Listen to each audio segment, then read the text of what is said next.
Hello, everyone. This is Gene Geog History, and today I'm going to be talking about Southern Europeans, and I'm going to break them down the same way that I did Northwestern Europeans and Eastern Europeans. So, the first thing I want to get to is what Southern Europe usually includes. So essentially, it's the Mediterranean Peninsula regions. So the first one is the Iberian Peninsula, which is Spain and Portugal, sometimes Andorra and Gibraltar. The Italian Peninsula, which is Italy, plus Sicily and Sardinia. And then we have the Balkan Peninsula, especially the southern portion, which includes Greece, Albania, parts of the Adriatic coast, so Croatia, Montenegro, Bosnia Herzegovina's coastal influence areas, and it sometimes also includes Malta and Cyprus. So, when it comes to the anthropological foundation, it is pretty much grouped into the broader Mediterranean cultural sphere, which also includes North Africa and parts of the Near East in terms of long term interaction. So, the shared features historically is mainly through intensive maritime trade networks. So the Phoenician, the Greek, the Roman, the Ottoman, the Venetian, etc. The agricultural triad, which includes wheat, olives, and grapes, and dense layering of civilizations rather than the replacements. So overall, instead of isolation, you get continuous mixing and remixing over the millennia. So I do want to talk about it from the lens of linguistics, which is about the language is used or the tree of languages that are used. So essentially, we have three groups. So the main one is the Romance speaking South.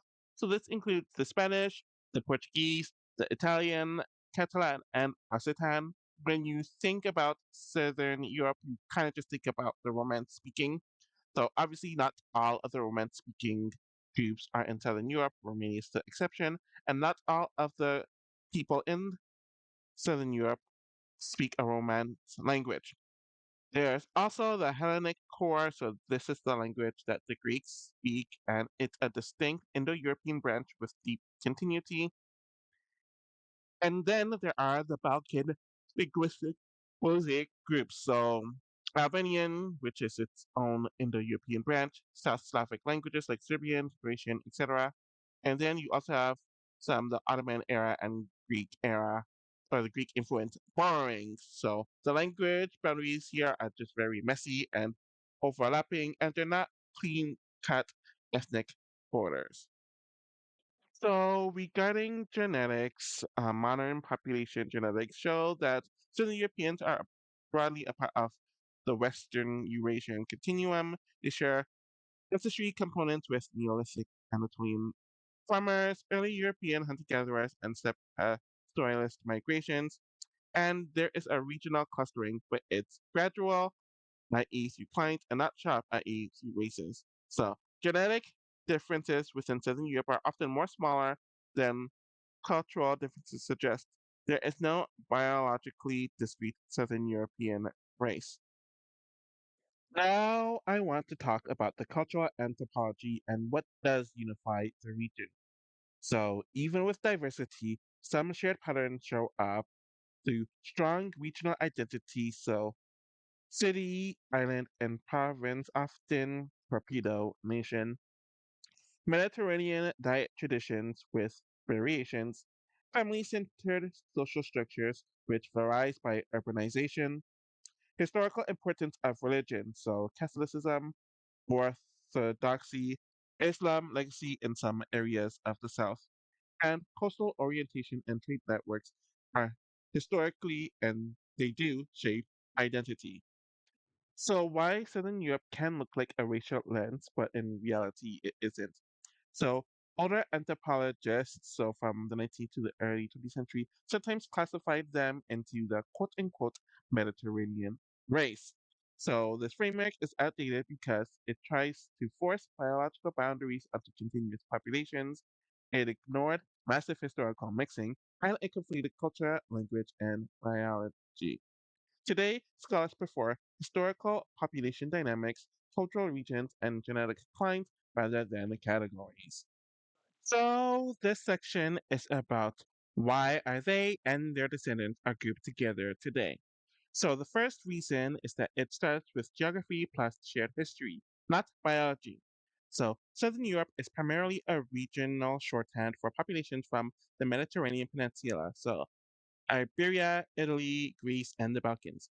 They get grouped together because they share a Mediterranean climate and economy history, so all of cultivation, coastal trade, etc.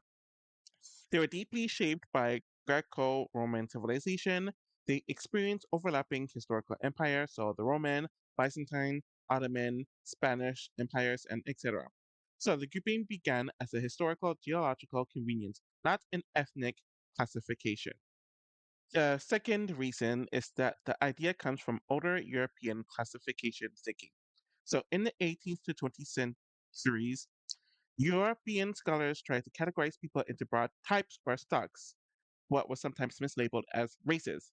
So Southern Europeans were often grouped because they shared Latin slash Greek language families or influence, had similar religious histories, i.e., Catholicism, Orthodoxy, with Islamic historical influence in Iberia and the Balkans, looked culturally distinct from Northern and Western Europeans in the eyes of the scholars.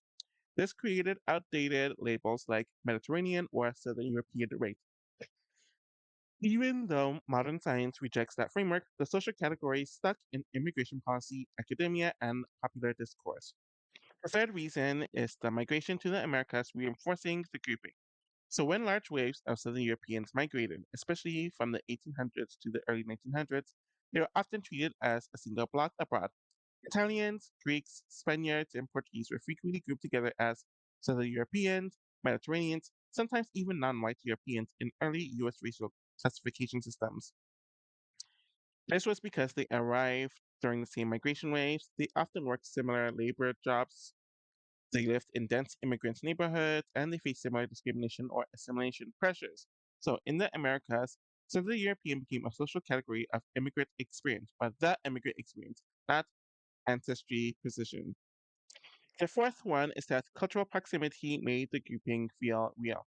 Even though Southern Europe is very diverse, outsiders often notice shared traits like their food patterns in the Mediterranean, family centered social structure stereotypes, Catholic slash Orthodox Christian backgrounds dominating historically, and the warm climate coastal cultures. These were often exaggerated, but they created the perception of a coherent cultural region. The fifth is the modern usage is most likely or mostly bureaucratic and statistical. Today, the grouping persists in demographic studies, so census ancestry categories, immigration and diaspora research, genetics slash population history, models, cultural discussions, i.e., food, media, identity studies. It's used because it's useful for large scale analysis, easier than listing every nationality every time, a way to describe regional ancestry clusters, but it's not treated as a race in modern anthropology. The sixth and final reason is that why it doesn't mean that they are a single ethnic group. Even with Southern Europe, differences are large. Greeks are different than Portuguese linguistically and historically.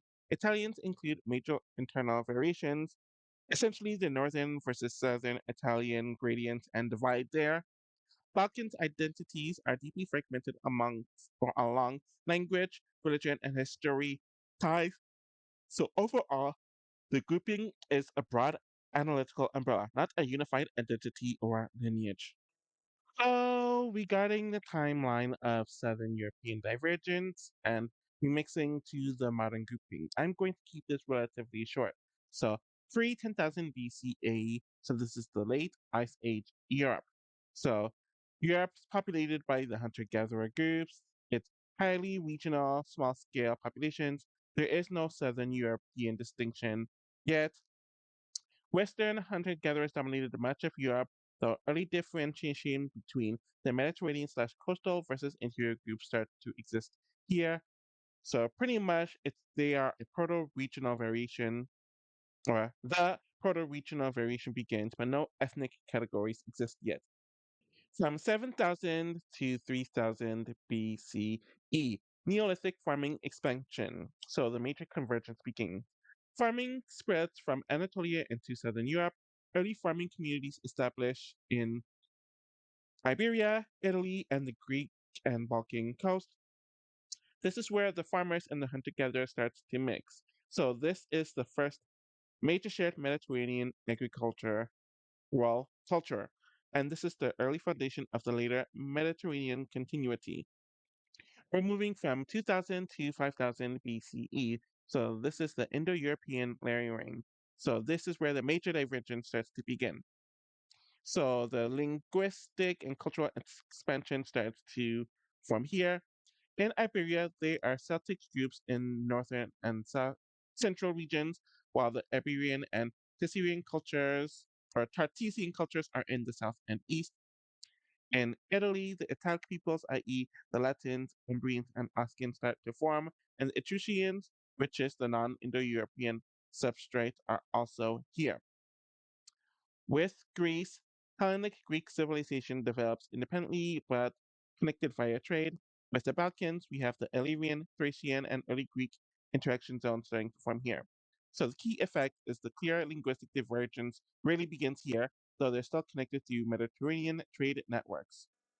So the next period is the Greco-Roman unification from 500 BCE to 476 CE. So this is the major convergence phase.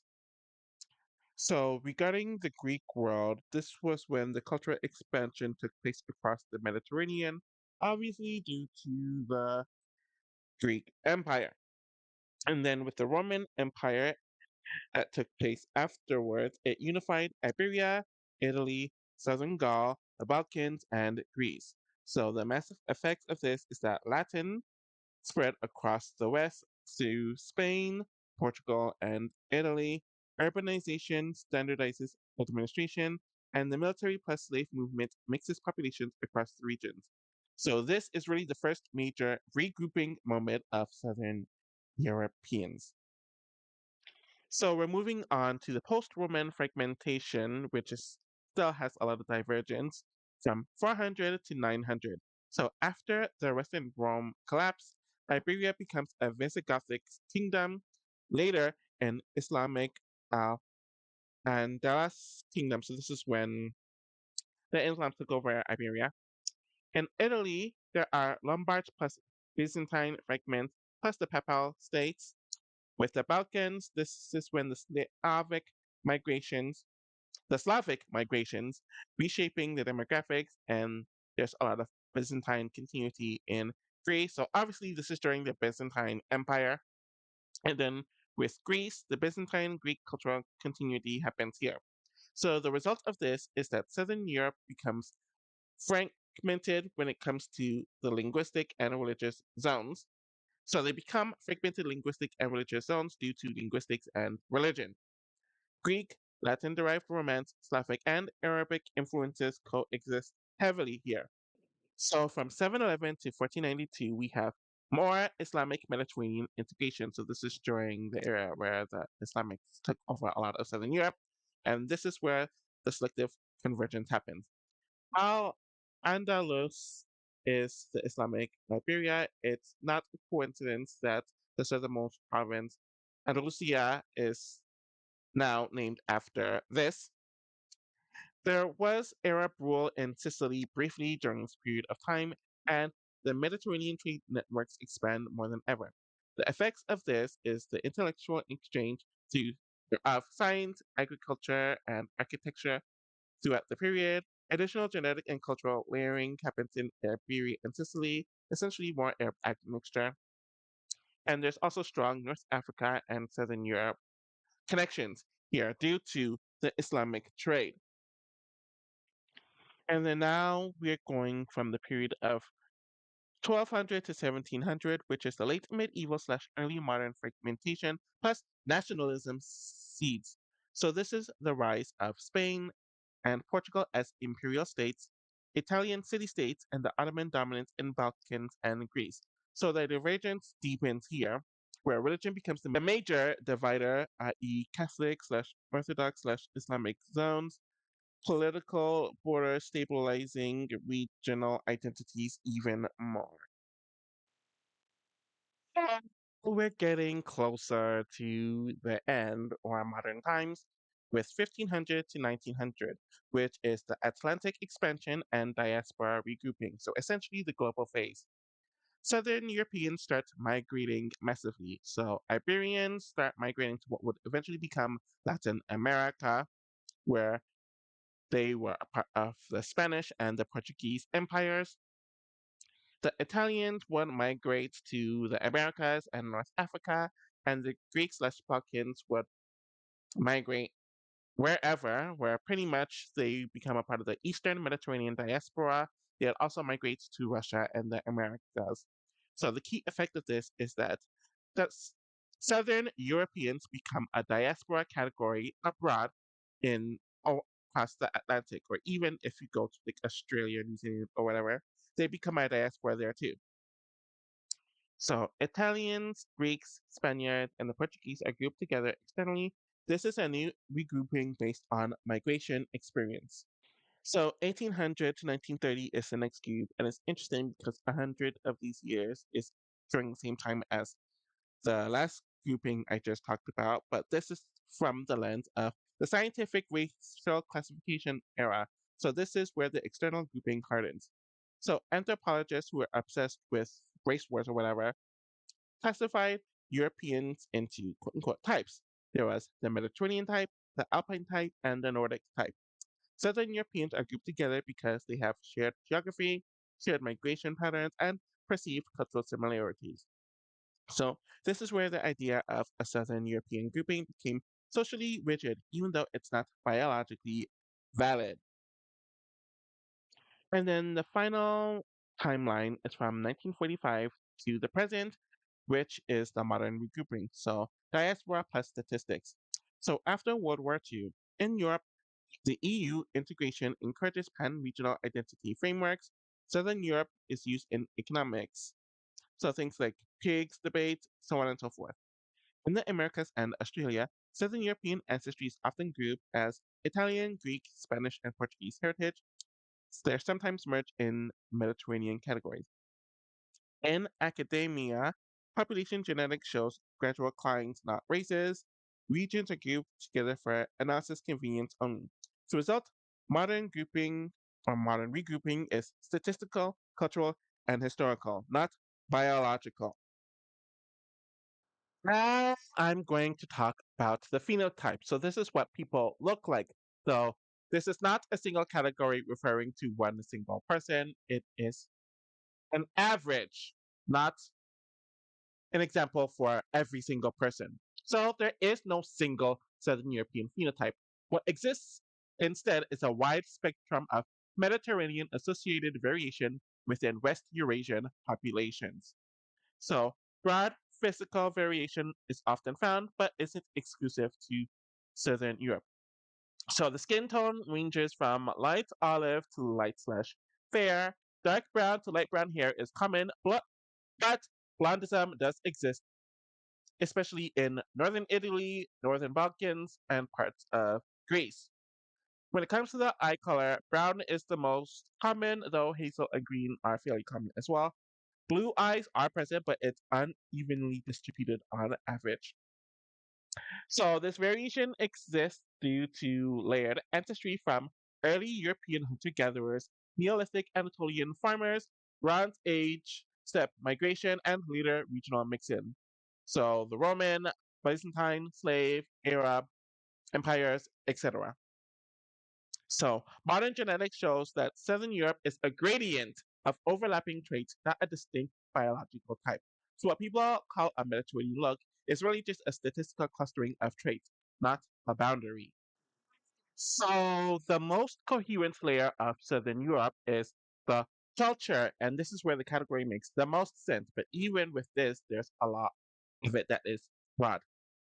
So, across Iberia, Italy, and Greece, and parts of the Balkans, you often find these elements that are part of the Mediterranean cultural foundation. So, The food systems includes olive oil-based cuisines, wheat, i.e. bread, pasta, and pastries, vegetables, legumes, seafood emphasis, i.e. from the coastal areas, and strong wine traditions with regional variation, of course. Regarding the social structure patterns, there's a strong emphasis on extended family networks, multi generational household importance, which varies by urbanization and ruralization, high value placed on society, social relationships, and hospitality norms. When it comes to the settlement and lifestyle history, it is historically coastal and urbanized regions where they tended to stay, i.e., heavy Mediterranean trade cities, and there's dense historical layering of cities rather than frontier expansion. When it comes to the religious cultural layering, there's Catholicism, which is heavy in Italy, Spain, Portugal, and parts of the Balkans, Eastern Orthodoxy, which is heavy in Greece, Serbia, Bulgaria, etc., and Islamic historical presence in Liberia and the Balkans. Even when secular today, these traditions shape holidays, architecture, family rituals, and social norms. So there's still a lot of diversity in the label, as Southern Europe is not culturally unified. Examples of this is that Spain has strong regional identities, i.e., Catalan, Basque, Andalusian, etc. Italy has north to south economic and cultural divergence. Balkans are among the most linguistically and religiously diverse parts of Europe. So, Southern European culture is really a shared Mediterranean historical base and extremely strong regional variation layered on top. So, the most complicated and socially constructed layer is identity. So, identity is not inherited as a single Southern European identity. It also depends heavily on context. So, the internal identity, so i.e., within Europe, most people identify as the nationality. So, Italian, Greek, Spanish, Portuguese, Albanian, etc. Regional identities also matter just as much, if not more. So, Sicilian versus Italian, Catalan versus Spanish, they don't really use Southern European as primary identifier label. External identity, so this is heavily diaspora based and outside of Europe. So, outside of Europe, especially in the Americas and Australia, this grouping became more common, where people of Italian, Greek, Spanish, and Portuguese descent often grouped as Mediterranean, Southern European, and sometimes historically Latin in older classification systems. This happened because they came in similar migration waves, they often lived in the same neighborhoods, and institutions grouped them together administratively.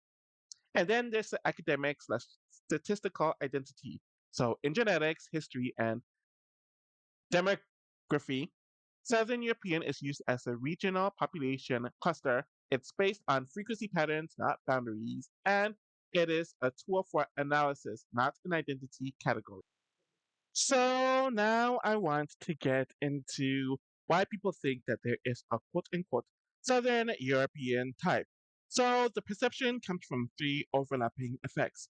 One is geographic clustering, so they all have the Mediterranean climate, which equals to or moves to similar agricultural and settlement patterns within this region.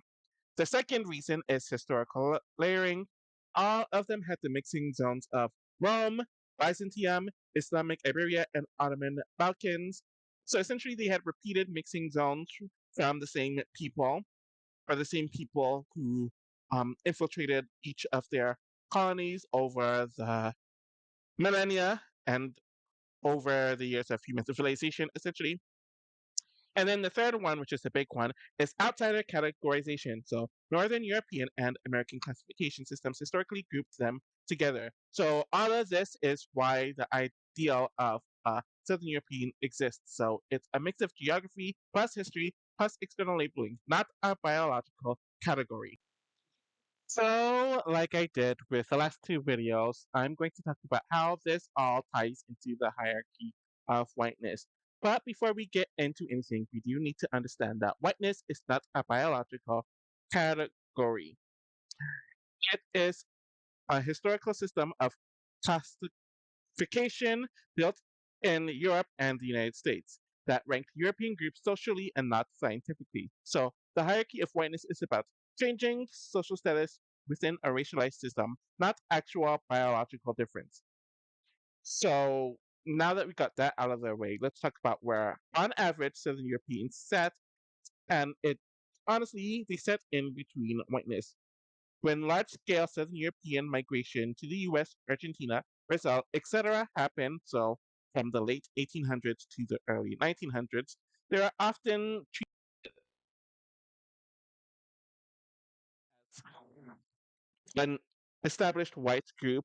They are commonly labeled as Mediterranean, Latin, um, DAGO/WOP, those are slurs in the US, and not quite Anglo Saxon. So, in other words, they were white, or quote unquote white, but they were socially marked as less desirable or less assimilable than Northern and Western Europeans.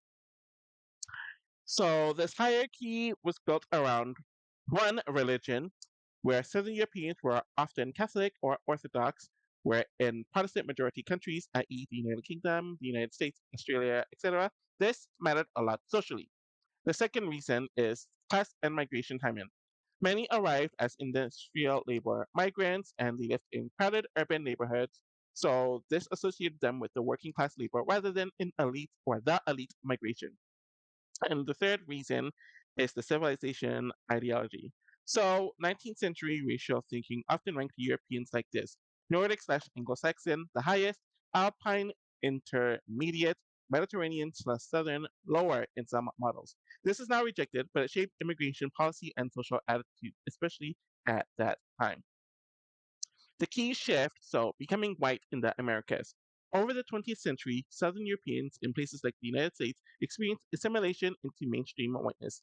This happened through intermarriage with other European descended groups, suburbanization after World War II, economic mobility, especially post 1945 boom, decline of overt ethnic quotas, and legal racial distinctions in immigration. So the trajectory was often racially ambiguous slash ethnicized white equals or turns into fully absorbed into the white mainstream identity.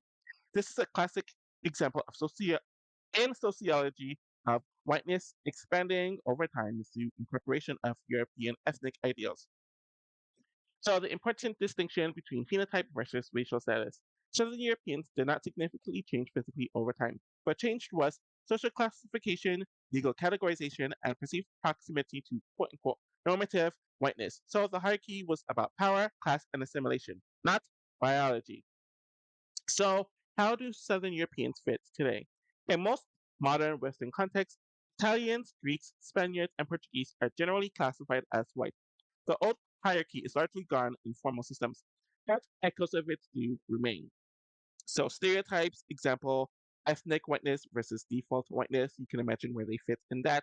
Cultural distinctions in media representation and portrayals, and academic discussions of quote unquote conditional whiteness or quote unquote becoming white. So let's get into the useful sociological concept of conditional whiteness. So some scholars describe Southern and Eastern Europeans historically as conditionally white, accepted as white under certain social conditions, but not always treated as part of the dominant group. This concept was used to analyze immigration history, labor stratification, and racial boundary making in the US. So the big picture in synthesis is that Southern Europeans tie into the hierarchy of whiteness because they were included in whiteness but historically ranked lower within it. Their status shifted through assimilation and social mobility, and the experience shows that whiteness is flexible and socially constructed, not fixed.